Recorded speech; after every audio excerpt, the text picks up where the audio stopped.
Je chanterai à l'Éternel mon roi.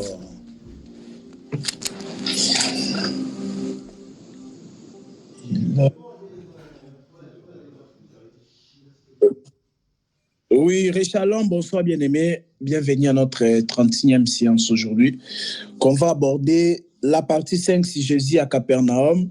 Mais on va d'abord commencer par la préoccupation de notre sœur Francine. La question est la suivante. Jésus nous a affranchis, oui. La Bible dit que si le Fils vous a franchi, vous serez réellement libre. Jean chapitre 8, à partir du verset 34. Et la Bible dit dans Romains chapitre 8, verset 1, il n'y a plus de condamnation pour ceux qui sont en Christ. C'est ça. Il n'y a plus aucune condamnation pour ceux qui sont en Christ. On a encore que l'écriture. On a encore, à part l'écriture de Jean chapitre 8, verset 34, verset 34 à 36, qui dit que si le Fils vous a franchi, vous serez réellement libre. On n'a pas dit que vous serez un peu libre. Non. On dit que vous serez réellement libre. Ça, c'est la première écriture. La deuxième écriture, on a donné Romains chapitre 8, verset 1. Il n'y a donc aucune condamnation pour ceux qui sont en Christ. Parce qu'il faut comprendre Romains chapitre 8. Avant Romains chapitre 8 vient Romains chapitre 7, où l'apôtre Paul, poussé par le Saint-Esprit, il explique l'homme adamique.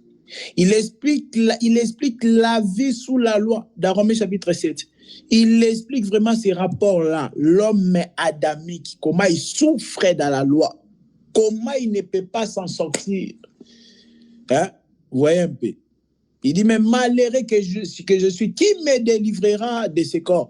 Donc maintenant, Romains chapitre 8 vient la délivrance, où on expliquait, il n'y a donc maintenant aucune condamnation. Moi, j'aime la précision biblique, j'aime ça. La Bible est plus éloquente que tous les prédicateurs. Et quand la Bible dit une chose, nous, on doit dire Amen. La Bible dit, il n'y a donc aucune condamnation pour ceux qui sont en Christ. Moi, je dis Amen. Mais si je vois le contraire, qu'est-ce que je dois faire? Ah, ça, on va répondre à cela. Et on continue. Une autre écriture encore. Colossiens chapitre 1, verset 12 à 14. On dit, rendez grâce au Père qui vous a rendu capable d'avoir part à l'héritage des saints. On dit, rendez grâce au Père qui vous a rendu capable d'avoir part à l'héritage des saints et qui vous a transporté dans le royaume du Fils de son amour, en qui vous avez la rédemption. En qui vous avez la rédemption et la rémission du péché. La rémission du péché, c'est le pardon du péché. Et la rédemption, c'est ça. Une personne qui a reçu le pardon du péché, c'est une personne qui a été rachetée. La rédemption, le rachat. Donc, on nous dit que vraiment, il faut surligner le verset 13 de Colossiens chapitre 1. On dit, il nous a délivrés. Dieu qui nous a délivrés des puissances des ténèbres. C'est là où j'avais dit, si moi humain, oui, c'est Francine, justement, je te donne la parole pour que tu relances en fait la préoccupation. C'est là où on avait dit que si moi humain, lorsque j'aménage d'un appartement ou dans une nouvelle maison, même si ça paraît propre, mais moi, vraiment, je dois faire mon ménage pour établir mon atmosphère. C'est important. Donc, il faut balayer, il faut faire les ménages quand tu viens d'aménager d'un endroit. Si moi, humain, je peux faire ça, parce que je suis propre et je n'aime pas vivre dans la saleté, alors Dieu, il vient et il va faire un travail en toi. Il te délivre des puissances des ténèbres parce qu'il doit habiter en toi. Bien qu'il y aura des petites choses qui vont partir avec l'État, mais d'abord, les puissances des ténèbres. Il ne faut pas confondre les puissances des ténèbres et les œuvres de la chair. Attention, on a les œuvres de la chair et les puissances des ténèbres. Parce qu'il y a même des prédicateurs, quand ils ne comprennent pas une chose, diabolique, ils ne savent pas que les œuvres de la chair existent. Il y a les puissances des ténèbres et les œuvres de la chair. Mais Colossiens chapitre 1, verset 13, on dit que lorsque Christ vient, il nous délivre des puissances des ténèbres. Parce que lui, il ne peut pas cohabiter là avec les démons. Non. Il ne fait pas colocation. Christ, qui est le Saint-Esprit, ne fait pas colocation avec les esprits impurs. Tu ne peux pas avoir le Saint-Esprit en toi et avoir aussi les démons en toi. Non, ce n'est pas possible. C'est ce que je dis. Tu ne peux pas être pécheur et saint à la fois. Non, ce n'est pas possible. Soit tu es pécheur, soit tu es saint. C'est la même chose. Parce qu'un saint, ce n'est pas n'importe qui. C'est quelqu'un qui a reçu le pardon du péché. C'est quelqu'un qui est justifié de Dieu. C'est une personne qui a le Saint-Esprit. Tu ne peux pas voir le Saint-Esprit et les démons à la fois. Bon, voilà, c'est un peu ça d'abord en amont, les Écritures qui nous montrent notre identité en Christ. Oui, Sœur Francine, on t'écoute, Sœur Francine. Et surtout, Sœur Francine, quand tu nous dis qu'on est sauvé, mais il y a des réalités spirituelles. Vraiment, on aimerait bien que tu sois un peu précis quand même pour qu'on puisse aller un peu, pour qu'on ne puisse pas perdre du temps. Les réalités spirituelles, okay. Quoi? C'est toujours des liens. Je vais prendre l'exemple d'Israël, n'est-ce pas? Quand Israël sort, Israël sort de l'Égypte, par exemple, n'est-ce pas? Quand ils sortent de l'Égypte, est-ce qu'ils sont libérés? On voit qu'il y a une progression. Il y a des souffrances qui continuent, même dans le désert. Il y a plusieurs étapes. Le Seigneur ne les a pas enlevés et puis, oh là, ils sont arrivés à la terre promise. Il y a des étapes qu'ils ont traversées. Et pourtant, ils étaient affranchis. Ils étaient déjà, oui, le Seigneur les avait déjà retirés, en fait, de la servitude des Égyptiens et tout. Mais est-ce que ça dirait, ça les a enlevé les persécutions, ça les a enlevé les problèmes qu'ils traversaient? Donc, pour toi, en fait, quand tu me dis, et il y a aussi les versets, par exemple, c'est vrai que je ne suis pas à la maison pour le moment. Il y a les versets qui disent, par exemple, prier sans cesse. Ou bien les autres versets qui disent, je crois que c'est Éphésiens, c'est 2:11, n'est-ce pas, qui dit prenez toutes les âmes spirituelles, tout ça. Si il parle des âmes spirituelles là-bas, ça signifie qu'il y a des présences spirituelles aussi, qu'on doit les chasser. Donc ça signifie que tu peux être sauvé, mais tu peux toujours être persécuté. Tu peux vivre aussi certaines réalités. Ok, on va aller tout doucement alors. D'accord, c'est Francine? D'accord. Ouais, j'ai rebondi sur ce que tu es en train de dire. D'abord, prier sans cesse. Bon, là, il y a vraiment une vidéo où on a travaillé avec le frère Serge. Frère Serge, j'espère qu'il nous entend. Il y a vraiment une vidéo là sur YouTube où on a parlé, prêché sur prier sans cesse. On a expliqué c'est quoi prier sans cesse. En touchant Israël, je comprends ce qu'il est en train de dire, mais il ne faut pas oublier que nous, Israël n'est pas l'identique. En fait, ce n'est pas identique de l'Église. C'est ça. En fait, Israël, c'est l'ombre de l'Église. Mais l'ombre n'est pas la réalité. C'est Hébreux chapitre 10, verset 1 qui nous le dit. Donc, Israël, c'était un exemple. C'est comme je donne. Il y a moi, il y a aussi ma photo. Quelqu'un peut imprimer ma photo. Il trouve ma photo sur YouTube, sur Google. Il imprime ma photo, il déchire ma photo parce qu'il est fâché contre moi. Mais est-ce que la personne là m'a déchiré? Non. Moi, je suis là en train de vous prêcher. En ces temps ici, en ce moment, quelqu'un peut prendre ma photo, il brûle ma photo. Est-ce qu'il m'a brûlé? Non. Il peut prendre ma photo, il met un couteau. Est-ce qu'il m'a mis un couteau? Non. Donc, la photo rend témoignage de moi, mais ce n'est pas la réalité vraiment. Il y a toujours une différence. Donc, Israël, c'était l'ombre de l'Église. Mais Israël n'est pas l'exacte représentation de l'Église. Non. Pourquoi, Sœur Francine? Donc déjà, les choses que Dieu faisait avec Israël, Dieu montrait qu'il va les faire spirituellement avec nous. Parce que nous, c'est sacerdoce royal, carrément. Ce sont des choses de l'esprit, tu vois. Mais maintenant, Israël, la question où beaucoup de prédicateurs maintenant doivent répondre, les prédicateurs qui prêchent les liens satanicaux, tu vas les voir toujours dans l'ancienne alliance. Là, vraiment, je vous promets. Tous les prédicateurs qui prient, ils sont là à minimiser l'œuvre de Jésus. Ils sont là à prêcher les liens. Et tu vas les voir toujours dans l'ancienne alliance. Ils prêchent toujours l'ancienne alliance. Pourquoi? Ils ne peuvent pas les prêcher dans la nouvelle alliance parce qu'ils auront du mal. Ils auront beaucoup du mal. Donc, ils te prennent pour Israël. Mais la question à poser, Israël avait le Saint-Esprit ou non? Parce qu'on doit voir, est-ce qu'il y a une différence entre Israël et l'Église? C'est toujours Dieu qui a marché avec Israël. C'est toujours Dieu qui est en train de marcher avec l'Église. Mais est-ce qu'il marche avec eux de la même façon? Est-ce qu'Israël était enfant de Dieu? Ça, ce sont des questions qu'il faut poser. Et est-ce qu'Israël avait le Saint-Esprit? Tu vois? Hein, c'est Francine? si Israël avait le Saint-Esprit, parce que d'abord, je veux qu'on puisse faire cette différence-là entre Israël et l'Église, que beaucoup de prédicateurs mélangent. Israël, c'est un enseignement pour nous. Mais est-ce que nous, vraiment, nous sommes Israël? Parce que la question, c'est est-ce qu'Israël avait le Saint-Esprit? C'est ça. Tu vois? Il faut qu'on arrive à répondre à cette question-là. Israël avait le Saint-Esprit, oui ou non? L'Église a le Saint-Esprit, oui ou non? C'est Francine, tu es là, non? Je suis d'accord avec toi. Et après, en fait, il faut qu'on revienne sur les bases. Prions sans cesse et Éphésiens 2. Laisse-moi d'abord. Attends un peu, s'il te plaît. Attends, donne-moi une question. Attends, une question. Mon époux avait une question à te poser. Désolé. Ok. Shalom, hein? Shalom, mon frère. Yeah, shalom, bien-aimé. Oui. Shalom, vraiment. Oui. Et il y avait quoi? Il y avait les trucs là. Parce que normalement, moi, je pense... oui. Ma fiancée est en train de mélanger les choses. Je comprends tout ce que tu dis, tout ce que tu expliques est correct. Oui. Mais maintenant, il y avait le truc... la question qu'il a posée... Oui. Il dit que non, si... La question, c'était quoi? La question que j'ai posée. Oui, la première. La première question que j'ai posée, que j'ai dit, pourquoi nous vivons encore des réalités spirituelles? Non, il y a eu la question dont il avait, si c'est quelqu'un... Israël, je crois qu'elle a dit que si quelqu'un est en Christ, il n'y a plus de condamnation. Il n'y a pas de condamnation pour ceux qui sont en Christ. Exactement. Oui. Cette question-là, tu vois ça, cette portion de l'Écriture, en réalité, ça explique quoi?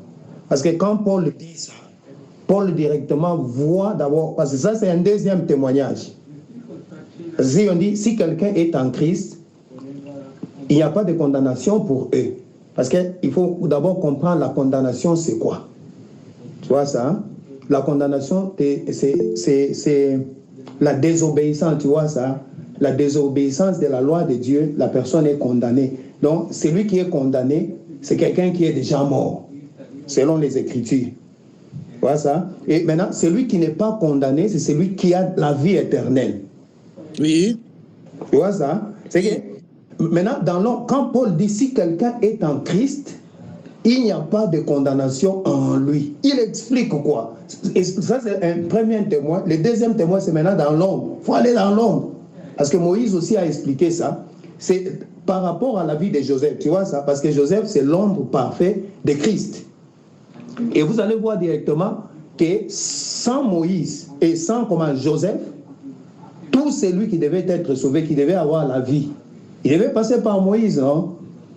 Parce que quand Pharaon voit son songe, il voit les songes là, que non, il y aura 7 années d'abondance et 7 années de sécheresse. C'est qu'en réalité, s'il n'y avait pas de l'explication, tout le monde devait mourir, non? Et c'est lui qui détenait la clé de la vie. Dans l'homme, là, j'explique, je vois dans l'homme. Oui. C'est que c'est lui qui détenait les secrets de la vie, tu vois ça? C'était Joseph. Donc, normalement, pour avoir, quand la sécheresse est venue, pour avoir la vie, tout celui qui passait directement par Joseph avait la vie, tu vois ça? Mais ce n'est pas la vie éternelle, parce que dans l'homme, c'est la vie éternelle. Oui. Donc, tout celui qui ne passe pas par Joseph ne peut pas avoir la vie. Donc, tout celui qui passe par Joseph ne peut pas avoir, la mort ne le frappe pas.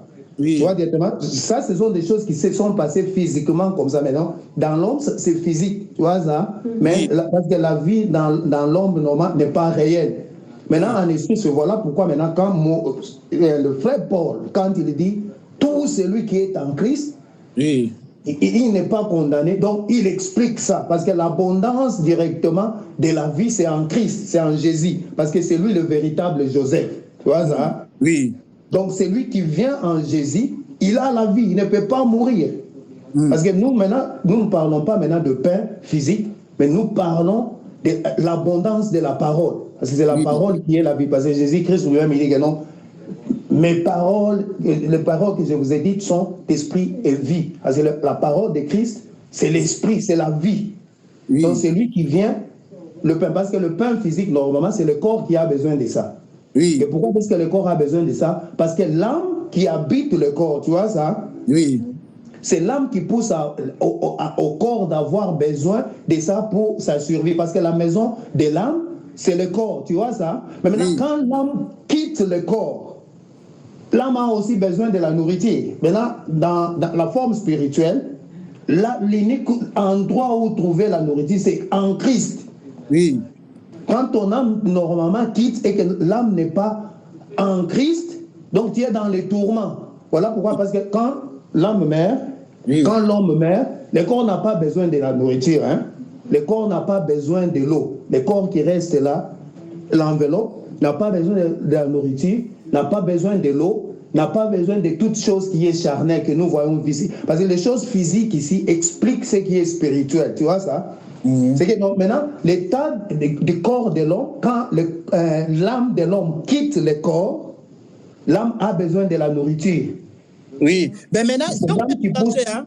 Parce que oui, un peu des frères aussi voulaient intervenir. Il y a des frères Joachim, ils ont des choses à dire. Oui. Est-ce que vous voulez dire quoi en touchant l'écriture des condamnations là, des Romains?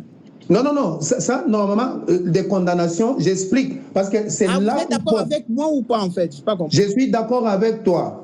Mais maintenant, j'ai expliqué pour qu'il puisse comprendre, tu vois ça? Pour qu'il puisse comprendre que non, le frère Paul a porté un deuxième. Parce que l'écriture, quand l'écriture n'a pas, tu vois, dans la forme physique. Parce que beaucoup de gens comprennent la parole de Dieu charnellement. La parole de Dieu n'est pas charnelle. La parole de Dieu vient, c'est spirituel. Le Christ dit ça. Ça explique des choses spirituelles. Mais les choses spirituelles, charnelles, ça, c'est dans l'ombre, tu vois ça? Oui.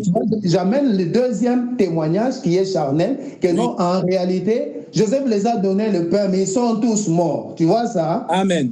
C'est ce que le Seigneur dit, vos pères ont mangé le pain dans le désert, mais ils sont tous morts. Parce qu'en réalité, c'était l'image. Les charnels, c'est l'image. L'image n'est pas égale à la réalité, comme tu expliquais là. Parce que l'image est flou. Même quand tu te tiens debout, ton ombre peut être plus grand que toi et l'ombre a beaucoup de défauts. Tu as une bonne tête, mais dans l'ombre, tu vois, la tête devient trop grosse. Tu vois ça?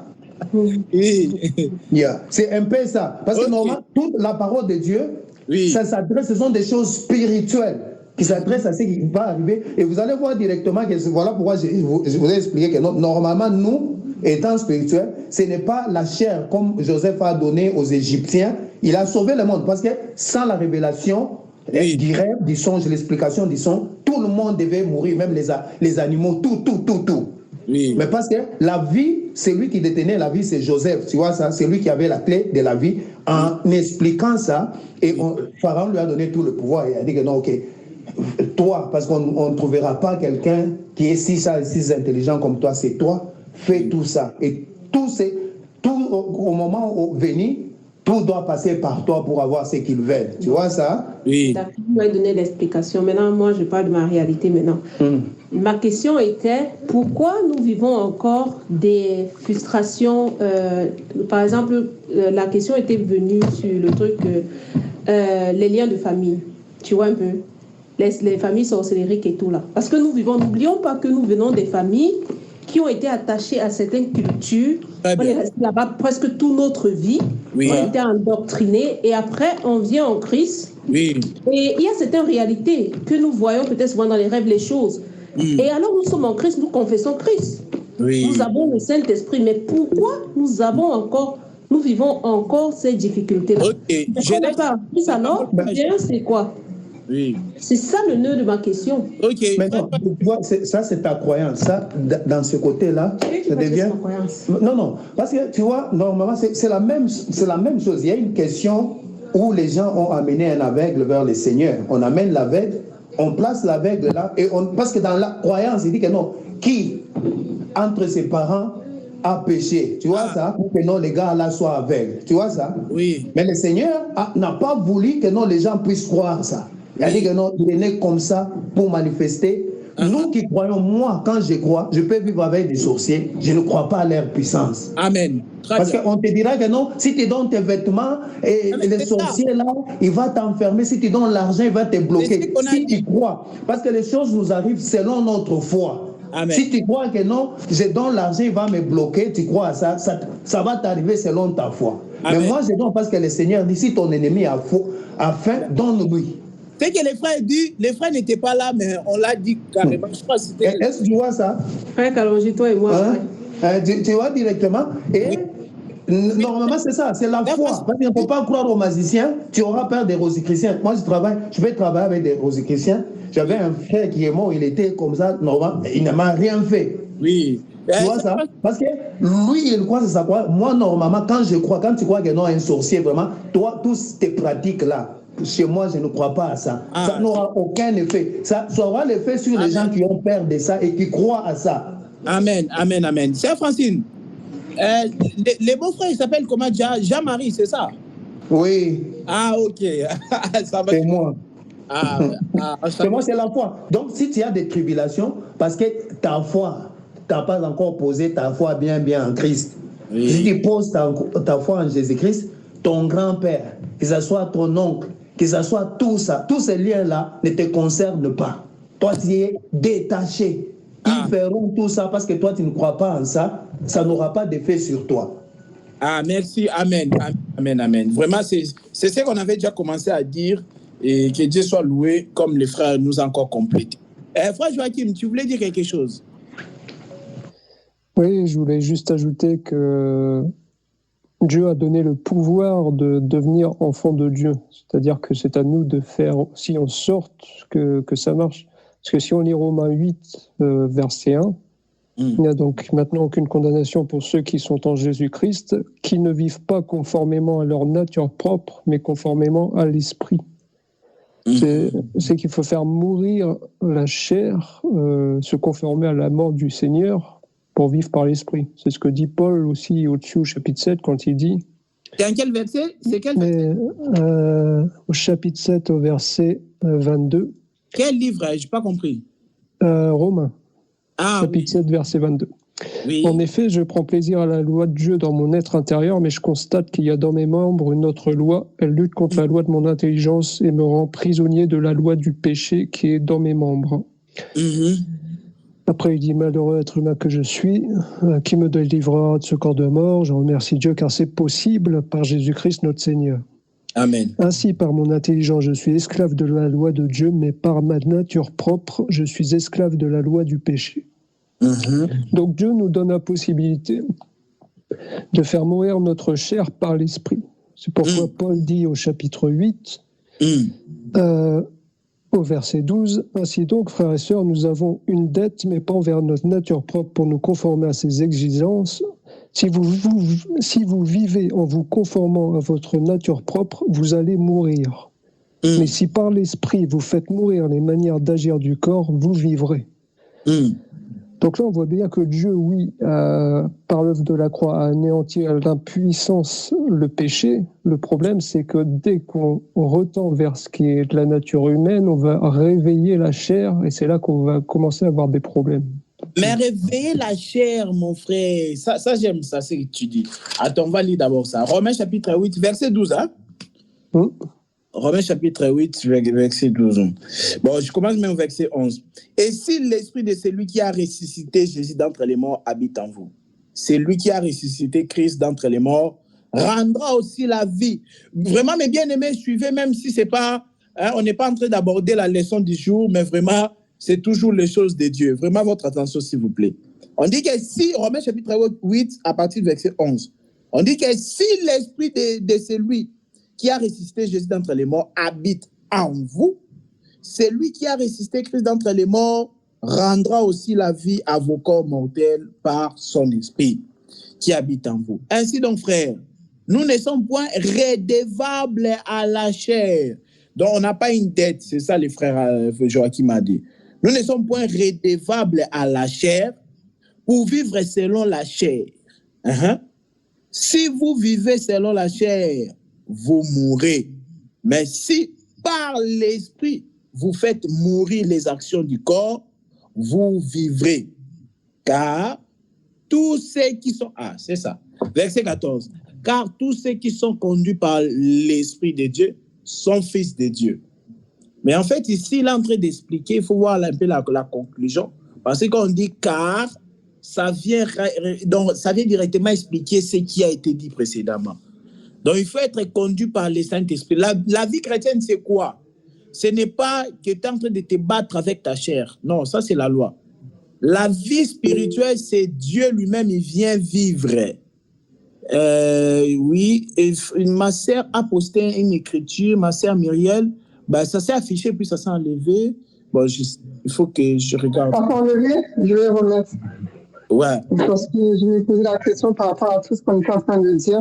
Ok, c'est une question. Dans cette écriture, oui, en fait, c'est toujours dans la même lancée que la question de ma Ok, on va aussi te donner la parole, oui. Donc, du coup, la vie spirituelle, j'espère que nos bien-aimés sont tous là.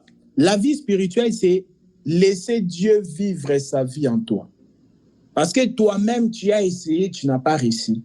Mais maintenant, quand il est entré en toi, tu veux essayer d'effort. Oh, moi aussi, je peux aussi me sauver. Non. La vie spirituelle, c'est carrément, c'est ça qu'ils appellent la folie. Dans l'évangile, il y a une folie. Mais bon, les prédicateurs, ils ont normalisé l'évangile. Ça, ils prêchent même la religion sans se rendre compte. Parce que la religion, il t'enseigne à conquérir le cœur de Dieu. Mais le christianisme, c'est que c'est Dieu qui vient la faire vivre sa vie en toi. Tu es conduit par le Saint-Esprit et tu vas voir que tu ne seras plus attaché à la chair. Mais le problème, c'est quoi? Tu es trop attaché à la chair. Quelqu'un peut être trop attaché à la chair. Pourquoi? Par rapport à ceux qui l'écoutent aussi. La chair ici ne voyait pas encore les actions du péché, la commission du péché, tout ce que vous voyez là. La chair ici, c'est aussi l'enseignement de la chair. Parce qu'il y a l'enseignement de la chair et l'enseignement de l'esprit. Nous sommes là. Il y a l'enseignement de la chair et aussi l'enseignement aussi de l'esprit. Vous allez voir, il y a l'enseignement de la chair. L'enseignement de la chair, c'est quoi? C'est la loi. L'enseignement de l'esprit, c'est la grâce.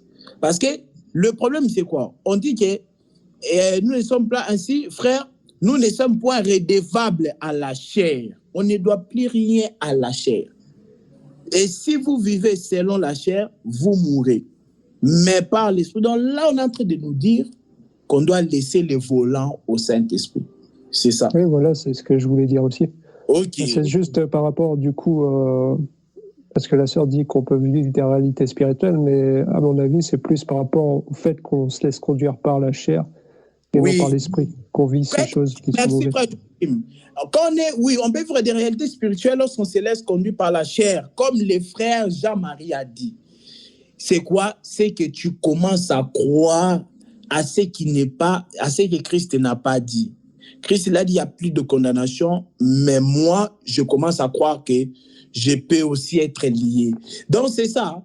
Hein, il a été dit quoi? Il te sera fait selon ta foi, des fois. C'est ça le problème. C'est qu'on n'a pas des fois une grande foi. On n'a pas cette grande foi-là. J'ai expliqué la grande foi quand j'ai prêché les centeniers romains, c'est sur YouTube. Jésus l'a dit que les centeniers romains avaient une grande foi. Bon, c'est pas notre sujet. Mais pour dire qu'on vit selon la chair lorsqu'on tombe en fait dans la loi. Parce que la loi, c'est quoi? C'est une liste de choses à faire et à ne pas faire. Qui va réussir ça, mes frères? Moi, ça me fait rire quand je vois beaucoup, ils sont en train de prêcher la loi là. Ils sont en train de prêcher la loi. Mais une liste de choses à faire et à ne pas faire. Les personnes ils ont à la tête. C'est-à-dire, quand ils dorment le soir, ils commencent à réfléchir dans la liste des choses à faire et à ne pas faire. Qu'est-ce que j'ai pu faire? Qu'est-ce que je n'ai pas pu faire? Il est en train de s'évaluer pour savoir s'il a pu satisfaire la loi durant la journée. Vous voyez la folie, mes bien-aimés? Il s'évalue avant de dormir. Est-ce que j'ai pu satisfaire la loi ou non? Non, ça, c'est une folie. Il ne faut pas réfléchir comme ça. C'est qu'il faut laisser le volant de ta vie au Saint-Esprit. Parce que ça, le Saint-Esprit, voilà. On n'est pas... C'est ce que je dis à mes bien-aimés. Tu peux avoir le Saint-Esprit, mais tu es en train de vivre. Oui, frère Joachim, je te donne la parole. Je t'ai donné cet exemple à un bien-aimé. Le problème, c'est quoi? J'ai donné un exemple. Hein. Le Saint-Esprit, il est en toi. Mais toi, tu veux te précipiter, prendre le volant. Non, il ne va pas se battre avec toi. Il va te laisser. Mais il est là. Mais il est silencieux. C'est ça le problème. Quand vous entendez le Saint-Esprit attristé, il est là, mais il n'agit pas. Le problème, c'est quoi? C'est que j'ai déjà donné un exemple.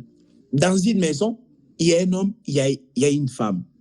L'homme est, par exemple, dans la chambre et la femme est à côté de la porte d'entrée. La femme est, par exemple, dans la cuisine qui se trouve à la porte d'entrée. Il se passe quoi? Il se passe qu'un voisin vient toquer Et maintenant, il vient toquer et la femme se précipite à ouvrir la porte. Et qu'est-ce qui se passe? La femme s'est fait frapper. Le voisin frappe la femme. Ben, la femme n'a pas la force de se battre avec le voisin qui est un homme. Et la femme, au lieu de crier, elle ne crie pas. Et du coup, ben, l'homme aussi rentre. Et 2 jours après encore, le voisin vient. Ah, toi, tu es en train de faire les bruits. Pas. Le gifle encore, il part. L'homme, il est là silencieux. Le problème, c'est quoi? C'est que la femme a pris l'autorité de la maison. Parce qu'aller ouvrir la porte, c'est l'apanage de l'homme. Je ne sais pas si vous me saisissez. C'est à l'homme d'aller ouvrir la porte. Mais la femme se précipite toujours d'aller ouvrir la porte. Alors qu'elle doit laisser son homme ouvrir la porte. Parce que l'homme en question, c'est le Saint-Esprit. Je pense que vous avez compris l'illustration. C'est le Saint-Esprit qu'on doit lui laisser va à la porte. Quand il y a un problème, Saint-Esprit va. Tu nous as dit quoi? Déchargez-vous auprès de moi de tous vos soucis, car moi-même, je prends soin de vous. 1 Pierre nous l'a dit, des livres de 1 Pierre. On a dit quoi? Déchargez-vous de tous vos soucis, car Dieu lui-même prend soin de vous. Ah, mes soucis, Seigneur, je décharge auprès de toi. Je me débarrasse auprès de toi. Donc, c'est laisser l'homme aller ouvrir la porte, afin de ne pas prendre des claques à chaque fois. Donc, le problème, c'est ça, c'est que nous voulons avoir l'autorité. Alors que notre humanité, là, c'est-à-dire corps, esprit, tout ça, c'est toute une assemblée où on ne doit pas laisser la femme prêcher. On ne doit pas laisser la femme prendre le dessus. La femme, c'est nous, c'est moi. L'homme, c'est le Saint-Esprit qui vit en moi. Donc, c'est lui qui doit prendre le dessus. Une femme peut se faire frapper dans sa maison parce qu'elle ne laisse pas l'homme. Donc, elle ne fait pas appel à l'homme. Et elle ne considère pas l'homme. Elle-même, elle est son propre homme. Elle-même, elle est femme. Elle-même, elle est l'homme. Donc, je pense que vous avez un peu compris l'illustration. Oui, frère Joachim. Tu disais... Non, c'est bon, c'est tout à fait ça.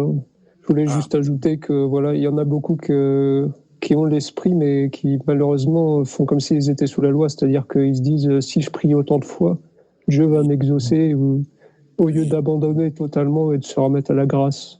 Oui, c'est ça. Shalom, c'est vrai que c'est demandé de prier sans cesse, mais c'est pas ce qui va faire qu'on va être exaucé ou quoi. Non, mais même là, mon frère, prier sans cesse, c'est pas. On a expliqué ça. Donc, ici, je n'aurai pas l'état d'expliquer ça. Dans la vidéo, vous m'avez sur YouTube. Ou même, on vous enverra. Ok, il faudra que je regarde. Ok, prier sans cesse. C'est avec moi, les frères Serge, dans la vidéo. Donc, frère, juste avant que je donne la parole à. Oui, il y a la sœur Myriel, ensuite Papa Makia. La sœur Myriel, elle a juste une question. Papa Makia va parler après. Frère Naom, qui vient d'arriver, en fait, on n'est pas en train d'aborder la leçon d'aujourd'hui parce que, comme convenu, on devait d'abord commencer à répondre à la préoccupation de notre sœur Francine sur les réalités spirituelles. Christ nous a franchis, mais, il y a tout ça, tout ce qu'on a. Il y a des fois des réalités spirituelles. Alors, c'est quoi les réalités spirituelles? Donc, on a déjà commencé à expliquer ça, frère Naom. Alors, oui, bon, la sœur, elle a quitté, va revenir. Frère Macaire, sœur Myriel, tu avais une question? Oui. En fait, c'est par rapport. Après, je ne sais pas, peut-être que je suis à côté. Hein. Non, pas tout ça. Ici, nous sommes ensemble.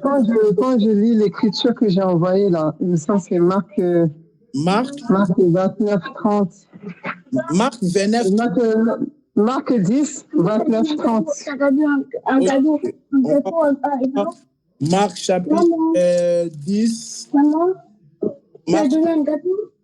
Marc 10. Tu vois? Le verset 29, hein? Surtout le verset. Ok. Là. Oui, je commence à partir du verset 28. Marc chapitre 10, verset 28. Pierre s'est mis à lui dire, voici, nous avons tout quitté et nous t'avons suivi. Jésus répondit, je vous dis en vérité, il n'est personne qui ayant quitté à cause de moi et à cause de la bonne nouvelle, sa maison, ses frères, ses sœurs, sa mère ou son père, ou ses enfants, ses terres, ne reçoivent le centuple présentement dans ce siècle-ci. Des maisons, des frères, voilà, sœurs, mères, enfants, et voilà, et des terres avec des persécutions. Et dans le siècle à venir, la vie éternelle. Tu as dit le verset 31? Voilà, c'est bon, c'est ça. Tu vois, la partie persécution, là. Ok, par on est en train de se poser comme question là. Est-ce que c'est pas ça? Okay, parce que les réalités là, est-ce que c'est pas les persécutions? Merci de faire évoquer ça parce que d'ailleurs je comptais en parler. C'est qu'étant que chrétiens, nous avons des persécutions, c'est Francine, mais le problème c'est qu'il ne faut pas confondre les persécutions et le fait d'être lié par les démons. C'est-à-dire que tu peux avoir des persécutions, mais cela ne veut pas dire que les démons ont l'autorité sur toi. Parce qu'il faut comprendre une chose, hein? Un chrétien c'est un danger. Il est un danger. Le problème c'est ça. Un chrétien, il y a du bruit là, je ne sais pas de la part de qui. Oui, je disais qu'un chrétien, c'est quelqu'un qui est dangereux. Donc, une chrétienne ou un chrétien. C'est quelqu'un qui est dangereux. Quelqu'un qui est dangereux comment? Parce qu'il a Christ. C'est pourquoi moi je n'aime pas les slogans. Beaucoup de gens sont dans les slogans. Moi, j'ai Christ, j'ai reçu Jésus, tout ça. Mais ils ne sont pas vraiment dans la vérité de la parole. Le problème, c'est qu'un chrétien, c'est une portion de Christ. C'est-à-dire que Christ, tu es une portion de Christ. Le problème maintenant, est-ce que les démons peuvent lier? Ils peuvent lier Jésus. C'est ça la question. Les démons peuvent lier, et là je dis Christ, hein, c'est-à-dire l'esprit de Jésus. Est-ce que les démons peuvent lier, condamner une portion de Christ? Un chrétien, c'est une portion de Christ. Nous sommes le corps. Je ne parle pas des chrétiens qui parlent les dimanches à l'église, mais les chrétiens qui font partie du corps. Éphésiens 1, Colossiens chapitre 1, verset 17. Nous dit quoi? Au verset 18 aussi, que nous sommes les corps, les membres du corps de Christ, dont Christ est la tête. Donc c'est ça. Nous sommes les corps, les membres du corps du Christ. C'est-à-dire, nous sommes une portion du Christ. Frère Joachim, c'est une portion du Christ. Sœur Myriel, c'est une portion du Christ. Frère Macaire, c'est une portion du Christ. Frère Serge, c'est une portion du Christ. Frère Naom, c'est une portion du Christ. Frère Joël Norris, c'est une portion du Christ. Frère Jean-Marie, frère Kalonji. Donc, nous sommes les portions du Christ. Un chrétien, c'est quelqu'un qui est dangereux.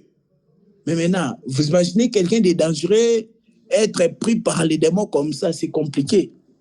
Il ne faut pas confondre les persécutions et le fait d'être lié par les démons. Le fait d'être tombé. Parce que lié, c'est quoi? Avoir la condamnation, c'est la malédiction. C'est ça. Il n'y a donc plus aucune condamnation pour ceux qui sont en Christ. La condamnation, là, c'est la malédiction. C'est-à-dire que quand tu es en Christ, la malédiction ne pèse plus sur toi. Pourquoi la malédiction ne pèse plus sur toi? Parce que tu n'es plus sous la loi. Parce que ce qui a amené la malédiction, c'est la loi, mes bien-aimés.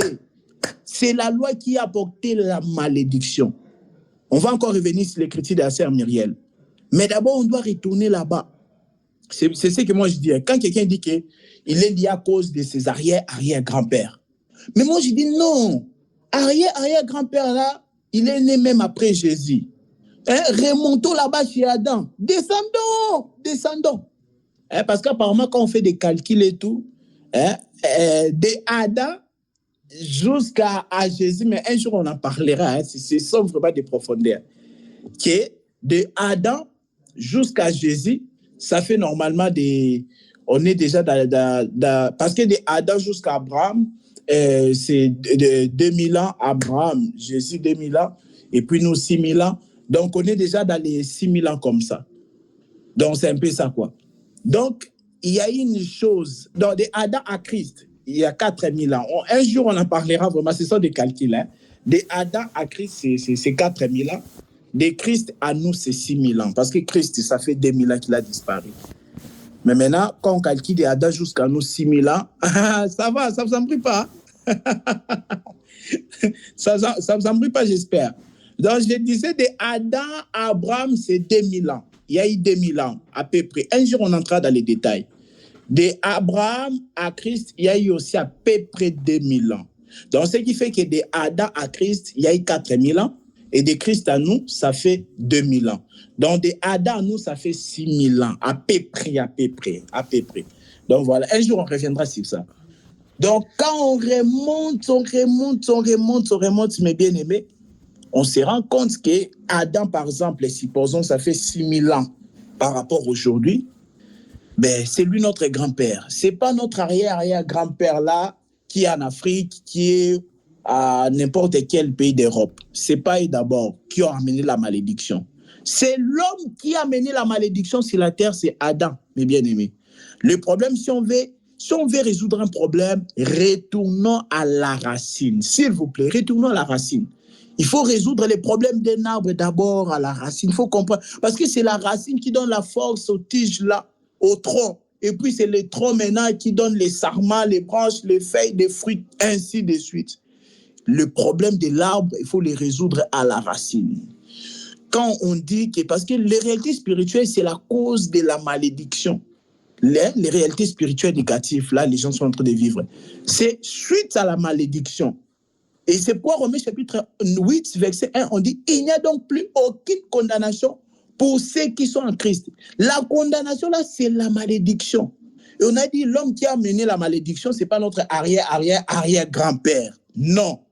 Mais c'est Adam le premier. C'est Adam le premier qui a mené la malédiction.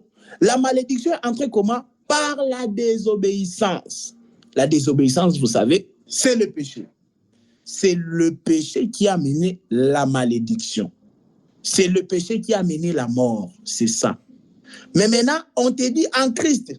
Parce que là, déjà, il faut que ça soit clair dans ta tête. Il faut que tu te dises, il y a un premier Adam qui a mené la malédiction et un deuxième Adam qui a porté la bénédiction.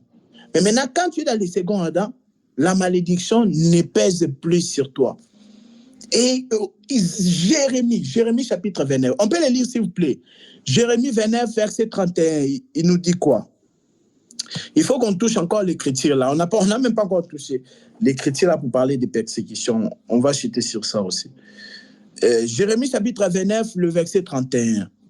Il est dit quoi? Donc aujourd'hui, on n'est pas en train de parler si Jésus à Capernaum, partie 5, ce qui était prévu, mais bon, comme il y a des préoccupations, c'est pas bien qu'on continue à prêcher alors qu'il y a des préoccupations dans le cœur, ça dérange. Oui, Jérémie chapitre 29, verset 31. Oui, mon bien-aimé. Envoie le message suivant à tous les exilés. Voici ce que dit l'Éternel au sujet de Shemaïa, le Néchélamite. Parce que Shemaïa... Pardon, c'est l'inverse. C'est Jérémie 31, verset 29 alors. Ok. Oui. Durant ces jours-là, on ne dira plus « ce sont les pères qui ont mangé les raisins verts, mais ce sont les enfants qui ont eu mal aux dents ». Ah, merci beaucoup. Chacun mourra en raison de sa faute. Merci beaucoup, mon frère.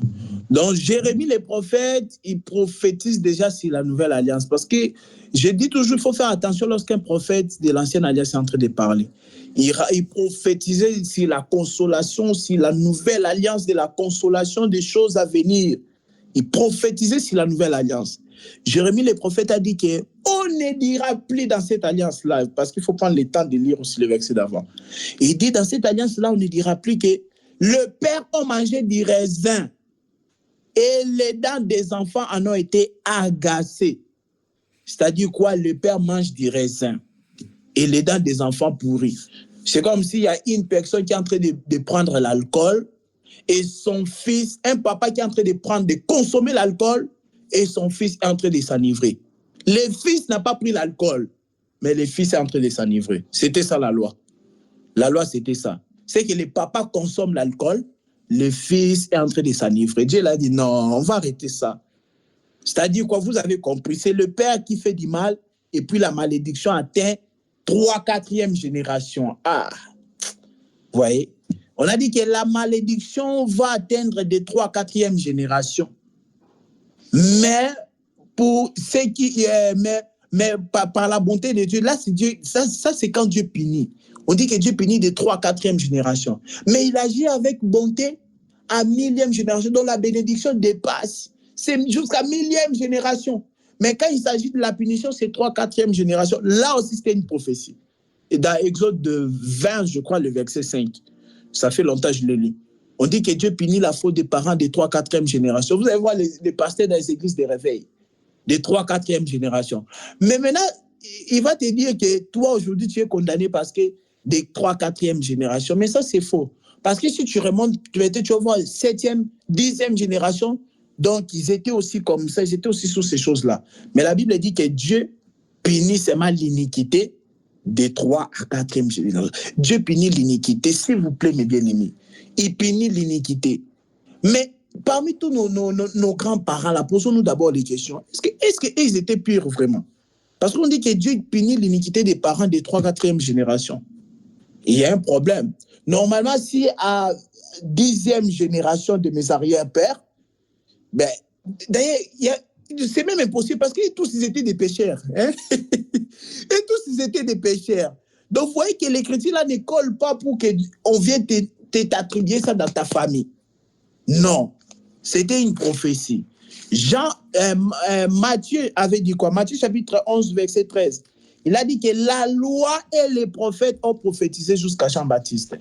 Frère Joachim, on a déjà lu cette écriture-là. Matthieu 11, 13. La loi et les prophètes ont prophétisé jusqu'à Jean-Baptiste. Et maintenant, on est en train de dire que Exode 20 nous dit que Dieu punit la faute des parents, l'iniquité des pères, si les enfants à 3 à 4e génération. Vous voyez? Donc, c'est ça. Et maintenant, voilà, merci Seigneur. Exode chapitre 20. Je lis la parole du Seigneur. Exode chapitre 20, verset 5. Tu ne te prosterneras point devant elles et tu ne les serviras point. Car moi, l'Éternel, ton Dieu, je suis un Dieu jaloux, qui punit l'iniquité. Alors, il faut commencer même au verset 1. Alors Dieu prononça toutes les paroles disant, je suis l'Éternel, ton Dieu, qui t'a fait sortir du pays d'Égypte. D'abord, une prophétie adressée d'abord à Israël. Vous voyez? De la maison de la servitude. Tu n'auras point d'autre Dieu devant ma face. Tu ne feras point d'image taillée, ni de représentation quelconque qui sont en haut dans les lieux, voilà, sur la terre. Dans l'idolâtrie. Dieu contre l'idolâtrie, j'appelle ça l'iniquité. Il dit que tu savais, car moi l'Éternel, j'ai puni l'iniquité des pères. L'iniquité. Voilà notre Dieu. Des pères sur des enfants jusqu'à 3 à 4e génération.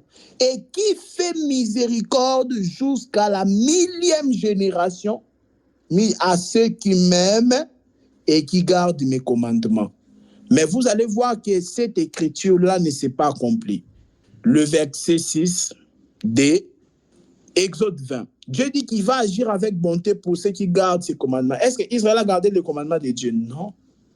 Mais il dit, quand s'il doit punir l'iniquité, on dit jusqu'à 1000e génération à ceux qui m'aiment et qui gardent mes commandements. La Bible est forte. Dieu a puni l'iniquité des 3 4e génération dans un homme qu'on appelle Jésus. Parce que 3 4e génération, 3e génération, c'est Lévi. Vous voyez, il faut regarder les enfants de Jacob. Le premier, c'était Rubin. On peut dire première génération. Deuxième, Siméon. Troisième, Lévi. Ça, c'est 3e génération. Lévi a donné naissance à Aaron, papa, Marie. Marie, mère de Jésus, est sortie de Lévi. Et 4e génération, c'est Juda. Juda a engendré Joseph. Et Juda a engendré David. David a engendré Obed, tout ça. Et puis, non, pas David a engendré Obed. C'est plutôt les Boaz ont engendré Obed. Obed ont engendré des David. Et puis, Salomon. La généalogie, là, c'est dans Ruth, chapitre 4, vers la fin, là, du chapitre 4. Et on a vu que donc, Joseph, le père adoptif de Jésus, est sorti de Juda. Et c'est eux qui ont élevé Jésus. Donc, quand Dieu dit qu'il punit l'iniquité jusqu'à 3 4e génération, 3 4e génération, c'était Marie et Joseph. Marie représente Lévi, Joseph, le père adoptif, représente Juda. C'est ça, 3 4e génération. Et ils ont élevé Jésus. Jésus englobe 3 et 4e génération. Jésus englobe Marie et Joseph. C'est ça. Jésus englobe quoi? Jésus englobe Lévi et Juda. La malédiction était tombée sur lui. Voilà pourquoi Romains chapitre 10, verset 4. On dit Christ est la fin de la loi pour la justification de ceux qui croient. Au lieu de dire la fin de la loi, on dit quoi? On dit aussi et la fin de la malédiction dans d'autres versions comme ça. Donc, pour dire que la malédiction est tombée sur Christ. Et maintenant, c'est fini. Il est mort. Il ne peut plus mourir 2 fois. Non. Le Christ est mort pour le péché d'Adam. C'est le péché d'Adam qui a engendré d'autres péchés. Le frère Nahum a déjà parlé de ça ici un jour. Parce que la Bible dit quoi dans Jacques chapitre 2? Et la Bible dit quoi? Que quiconque pêche contre un seul commandement, il pêche aussi contre tous. Il transgresse les autres commandements. C'est-à-dire quoi? Dans la loi, tu peux respecter 9. Si tu échoues seulement, Dieu te note 0 sur 10. Dieu ne note jamais 9 sur 10 à la loi. Parce que déjà, personne ne peut avoir 10 sur 10. Alors, si tu as eu 8, 7 ou 9, Dieu te donne 0 sur 10. C'est comme ça. Donc, un jour, on a déjà parlé ici avec le frère Nahum que quiconque pêche contre ce commandement devient coupable de tous les autres commandements. C'est-à-dire que tous les autres, Adam a péché, il a engendré tous les autres péchés aussi. Donc, quiconque va pécher seulement contre un commandement-là, ben ça, c'est-à-dire que ça retourne. Ça fait qu'il est concerné aussi par le péché d'Adam. En gros, je vais dire quoi, mes bien-aimés? Il faut comprendre la source de la malédiction. Parce que tant qu'on ne comprend pas la source de la malédiction, ben, on ne sera pas bien fixé. J'ai dit, il faut qu'on retourne à la source. La source de la malédiction, c'était la loi. C'est la loi que Dieu a donnée, pas la loi comme sacerdoce à Moïse, non. Parce que la loi, Dieu avait déjà donné ça à Adam. Tu ne mangeras pas. C'était la loi, un ordre que Adam devait obéir. Mais Dieu savait qu'il ne pouvait pas parce que c'était plus fort qu'Adam. Il est tombé devant cette loi-là, devant l'ordre-là. Et depuis là, l'humanité était entrée dans les ténèbres, bien aimé. Mais plus tard, Dieu va encore donner la loi à Moïse pour vraiment révéler, parce que l'homme pouvait s'enorgueillir. Mais Dieu a donné encore la loi à Moïse comme sacerdoce pour montrer que l'homme ne peut pas se sauver lui-même. Non, il ne peut pas se sauver lui-même. Et il s'est passé quoi? La loi a régné. Romains chapitre 5, on nous dit, voilà, par un homme, par la désobéissance d'un seul, la mort a régné. La mort, là, c'est la malédiction. Et par un seul homme aussi, la vie est entrée. Par l'obéissance de Christ, la vie est entrée. Donc, la Bible dit que Christ est la fin de la malédiction. Ceux qui sont en Christ, ils ne sont plus concernés. Nous, à chaque fois qu'on parle des réalités spirituelles, mes bien-aimés, il ne faut pas en vouloir aux grands-parents qui ont fait des choses. Il ne faut pas les en vouloir. Il faut qu'on retourne à notre grand-parent Adam. C'est lui le problème. Ce n'est pas là nos parents là. Non, c'est Adam le problème. C'est Adam. Ce qui a mené la malédiction, c'est la loi. Mais on t'explique, quand tu es en Christ, Dieu ne te traite pas sous la loi. Dieu ne te note pas par rapport à la loi. Non. Parce qu'être en Christ, c'est une nouvelle vie. C'est autre chose. C'est autre chose, mes bien-aimés. Être en Christ, c'est-à-dire que tu es en Christ. C'est-à-dire que la malédiction qui devait tomber sur toi, ça a tombé sur Jésus. C'est comme Noé, mes bien-aimés. Noé a été protégé, il était dans l'arche. La pluie qui devait frapper Noé a frappé l'arche. C'est ça. Donc Noé, il était tranquille dans l'arche. Mais la pluie là du déluge, parce que Job a expliqué la pluie du déluge comme étant un jugement. C'était comme un jugement, comme un bâton. Donc comme une verge carrément. Un bâton qui a frappé les gens du temps de Noé. Mais Noé, s'il a été épargné parce que l'arche a pris sur lui. L'arche a pris, et ça n'a rien fait à l'arche. Allez, l'arche est ressuscitée, l'arche est... Voilà. Donc, le châtiment qui nous donne la paix est tombé sur lui. Donc, c'est ça la justification. Être en Christ, c'est être justifié. Tu es innocent. Être en Christ, c'est un bébé. Un bébé n'a pas dépassé. Comme j'aime dire, un bébé qui vient de naître, il n'a pas dépassé. Il n'a pas dépassé sur la terre, sa vie par rapport à la terre. Il vient d'arriver, il n'a pas dépassé. Il n'a pas dépassé. Donc, c'est un peu ça pour dire, et pour retourner du coup, il ne faut pas qu'on confonde les persécutions et le fait d'être lié, mes bien-aimés. Parce que les persécutions, c'est la part des enfants de Dieu. Les persécutions n'est pas une malédiction, s'il vous plaît. Les persécutions étaient là déjà avant qu'Adam puisse tomber. Avant qu'Adam puisse tomber, les persécutions étaient déjà là. Vous me suivez, amis bien-aimés? On est là. On va finir là, on va atterrir. Oui, les persécutions étaient déjà là avant même qu'Adam puisse tomber. Regardez. Pour la femme, hein, la persécution, c'est une bonne chose pour la femme. Pour l'épouse, la persécution, c'est une bonne chose. Dieu montrait déjà que l'Église va connaître la persécution. Mais ce n'est pas une malédiction, non. Quand Adam et Ève ont péché, Dieu il a dit quoi? J'augmenterai les douleurs de l'enfantement. Dieu il a dit j'augmenterai les douleurs. Donc les douleurs étaient là et Dieu va augmenter. Rappelez-vous de Shadrach, Meshach, Abednego, les amis de Daniel à Babylone. Les jours-là, la fournaise était déjà là, mais on devait encore les chauffer 7 fois. Vous avez lu ça, non? On a dit qu'on va chauffer la fournaise encore 7 fois de plus. La persécution était là, mais on a encore augmenté encore la persécution. C'est ça. C'est que la femme devait déjà enfanter avec les douleurs. Dieu, lorsqu'il a fait Ève, il avait déjà programmé qu'Ève puisse enfanter avec les douleurs. C'est ça, les douleurs, c'est la persécution. Tu as des douleurs des fois. C'est la persécution. Mais il y a des niveaux de douleurs. Il y a des niveaux de douleurs. Nous aussi, aujourd'hui, on est en train de vivre des douleurs. Mais on ne connaît pas la douleur dans la totalité, mes bien-aimés, avec beaucoup d'humilité. On ne connaît pas la douleur dans sa totalité. Parce que la douleur dans la totalité, c'est la Vierge folle. Ceux qui vont rater l'enlèvement, c'est ceux qui vont vivre la douleur dans la totalité. Là, la Bible appelle ça la grande tribulation.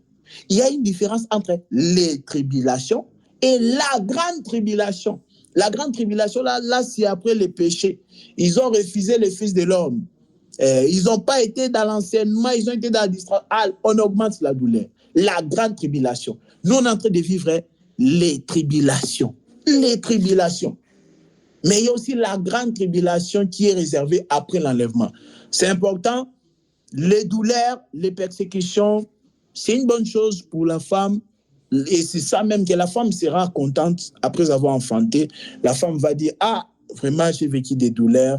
Vraiment, je suis fière de moi. Et voilà, la femme, elle est fière après la maternité. Donc, c'est ça. Donc, nous aussi, nous allons enfanter, nous allons manifester la parole qui était en nous. Et c'est la parole là qui fera que nous puissions monter les jours de l'enlèvement. Et c'est ça, la parole sera manifestée. Et notre douleur, après, ça y est, c'est fini. Bon, c'est un peu ça, à ne pas confondre. Et mais pendant qu'on est sur la terre, mes bien-aimés, il y a une écriture. Frère Joachim, est-ce que tu peux lire ça? Après, je vais laisser la parole s'il y a quelqu'un qui a quelque chose à dire, après on va clôturer. Jean chapitre 14, verset 36. Oui, ça doit être ça. Jean 14, il est dit quoi? Moi, Jean 14, il s'arrête au verset 31. Ah, ok. Le verset 16, il dit quoi? Verset 16. Quant à moi, je prierai le Père et il vous donnera un autre défenseur afin qu'il reste éternellement avec vous. L'esprit de la vérité que le monde ne peut pas accepter parce qu'il ne le voit pas et ne le connaît pas. Mais vous le connaissez car il reste avec vous et sera en vous. Non, pardon, c'est le verset 33. À toi, il n'y a pas le verset 33. Non, j'ai chapitre 14, il s'arrête au verset 31. Pardon, Jean 16. J'ai dit Jean chapitre 14. C'est Jean 16, verset 33. Encore un peu de temps. Oui. Encore un peu de temps et vous ne me verrez plus. Et puis encore un peu de temps et vous me reverrez. Parce que je vais auprès du Père. Alors quelques-uns de ses disciples se dirent entre eux, que veut-il nous dire par encore un peu de temps et vous ne me verrez plus et puis verset encore 33, un peu de temps. Verset 33. Non, j'étais au verset 16. Okay. Jean chapitre 16, verset 33. Verset 33. Je vous ai dit cela afin que vous ayez la paix en moi. Vous aurez à souffrir dans le monde, mais prenez courage, moi j'ai vaincu le monde. Amen, amen, amen. Ça, c'est une écriture à souligner. Jean chapitre 16, verset 33. Et encore, donc, non seulement l'écriture que la sœur Myriel nous a donnée, où Jésus dit vraiment qu'on aura des persécutions, non seulement il va nous bénir aussi sur terre, mais ça sera accompagné des persécutions. Et Jésus ajoute encore une autre écriture dans Jean chapitre 16, verset 33. Il dit, je vous ai dit ces choses afin que vous ayez la paix en moi. On doit croire en lui. Ça, c'est Marie qui a fait la promesse. Et il est fidèle à sa promesse. Il a dit, mais juste avant que moi je vienne vous rechercher, sachez que vous allez vivre et connaître des tribulations. Il a dit, vous aurez des tribulations dans le monde. Il dit, mais prenez courage, car j'ai vaincu le monde. Mes bien-aimés, vraiment, une petite exhortation à retenir, c'est que des fois dans la vie, tu passeras des moments difficiles. Tu passeras des moments tellement douloureux. Ça existe. Mais encore une fois, je souligne que ce n'est pas la malédiction. Non. Ce n'est pas que tu es sous la condamnation des démons. Rien à voir. Mais c'est la part de l'épouse de Christ. Et la persécution, comme j'ai dit, c'est une bonne chose pour l'épouse de Christ. il y aura des moments qu'on passera des moments difficiles. Mais il y a une exhortation à retenir. Jésus l'a dit quoi? Prenez courage. C'est que des fois, il y aura personne pour t'encourager. Parce que des fois, tu ne sais même pas comment expliquer à quelqu'un, à ton frère ou même à ton frère dans le Seigneur ou à ta sœur dans le Seigneur, la souffrance que tu es en train de vivre. Mais Jésus l'a dit, prenez courage. Donc, il y aura des moments où tu ne peux même pas expliquer ça à quelqu'un parce que toi-même, tu te sens pas à l'aise pour le dire. Mais tu dois prendre courage. Même quand il n'y aura personne pour t'encourager, toi-même, encourage-toi. Il y a des situations comme ça dans la vie où il n'y a personne pour t'encourager. Personne. Même les gens qui t'aiment, mais malheureusement, ils ne peuvent pas entrer dans ces combats-là pour combattre avec toi. Ils t'aiment bien, mais ils ne peuvent pas intervenir. C'est ça. Ils sont limités. Mais Dieu dit, prends courage. Encourage-toi toi-même. Avec la parole que tu as, encourage-toi toi-même. Il n'y aura pas de gens. Jésus l'a dit, vous aurez des tribulations partout dans le monde. Mais prenez courage, car je vaincu le monde. Il dit que j'ai vaincu le monde. C'est parce que lui aussi, il est passé par les tribulations, même plus dures. La croix.